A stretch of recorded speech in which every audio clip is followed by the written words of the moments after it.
इंसान अपना बचपन कभी नहीं भूलता।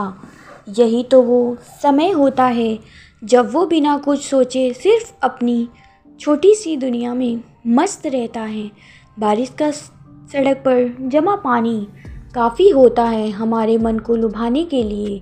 छोटी छोटी बातों में बड़ी खुशी मिलती है।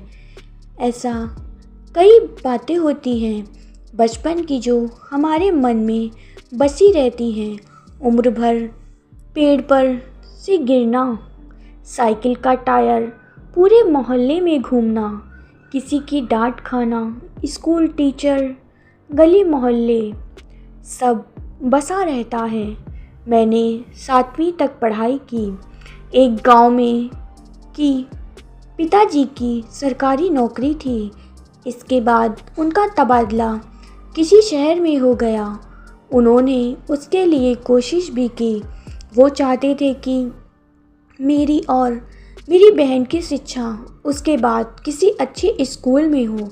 खैर, उनकी मेहनत का परिणाम उनको मिला और तबादला हो गया। मुझे याद है 20 शत में स्कूल को छोड़कर हमें जाना पड़ा था। उस समय बचपन में मुझे इस बात का पता नहीं था कि बाद में उस जगह, उस गांव को इतना याद करूंगा। तब मैं इसी बात से खुश हो रहा था कि हम नए घर, बड़े शहर जाएंगे। कई साल बीत गए लेकिन फिर वहाँ जाना नहीं हुआ। जाते समय पापा और मम्मी ने आस पड़ोस को ये वादा तो किया था कि हम आएंगे, मिलेंगे, लेकिन वो अभी हुआ नहीं।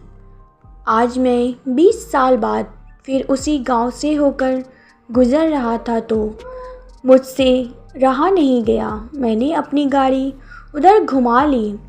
इस सड़कों पर मैं इतने साल बाद आया, लेकिन अभी भी मुझे लग रहा है जैसे ये मुझे जानती हैं और मैं इन्हें जैसे ही खुद ही खुश होकर रास्ता बता रही हैं, स्वागत कर रही हूँ। मुझे सबसे पहले अपना स्कूल देखने का मन किया, इसलिए मैं वहीं गया। स्कूल आज भी वैसा ही था। कई बार शायद सिर्फ रंगाई पुताई हुई होगी, लेकिन एक बाथरूम के अलावा नया कुछ भी नहीं बना। शायद थोड़ी देर मैं अपनी आँखों से स्कूल को देखता रहा। आधी छुट्टी के समय बच्चों को देखकर मुझे अपना बचपन याद आ गया। बच्चों को भीड़, स्कूल के गेट के बाहर जमा हुई। एक अम्मा अपना टोकरा लिए वहाँ बैठी थी। हमारे समय में भी यही होता था। हम लोग भी ऐसे ही जमा हो जाते थे टोकरा लिए। हमारे समय पर कोई आता था, टोकरे में खट्टी मीठी बहुत सी तरह तरह की चीज़ें होती थी। उन्हीं यादों को फिर से एक बार जीने के लिए मैंने भी उस अम्मा के टोकरे से कुछ लेने को सोचा। मैं फिर एक बार बच्चा बन उस अम्मा के टोकरे के ओर चला। बच्चों के हाथों के बीच मैंने भी अपना हाथ उस अम्मा की ओर किया। अम्मा ने ऊपर मुँह कर मुझे देखा और पूछा कि क्या चाहिए। चेहरे पर झुर्रियाँ आँखों को मीच कर बार बार वो देखती थी। चेहरा मुझे जाना पहचाना लगा। मैंने पहचाना कि ये वही हैं जो हमारे समय पर भी आती थी। पहले से ज़्यादा बूढ़ी हो गई थी, इसलिए मुझे पहचानने में थोड़ा समय लगा। इतना समय बीत गया लेकिन आज भी ये उसी स्कूल के बाहर अपना टोकरा लिए आती हैं। ये सोचकर मुझे थोड़ा आश्चर्य हुआ। समय जैसे उनके लिए रुक गया हो। बचपन में उनसे बात नहीं की, बस जो चाहा वो लिया और खाया। आज उनको देखकर उनसे बात करने को मन किया। वो मुझे नहीं पहचानती शायद, लेकिन मुझे लगता है मैं उन्हें अच्छे से जानता हूँ। कुछ देर मैं इन्हीं ख्यालों में तब तक स्कूल की घंटी बजी और उनके आसपास मंडराते बच्चे वापस अपनी क्लास की ओर भागे। अम्मा भी अपना सामान समेट रही थी। मैंने उनसे कहा, अम्मा आप अभी तक आती हैं? हमारे समय में आप आती थीं।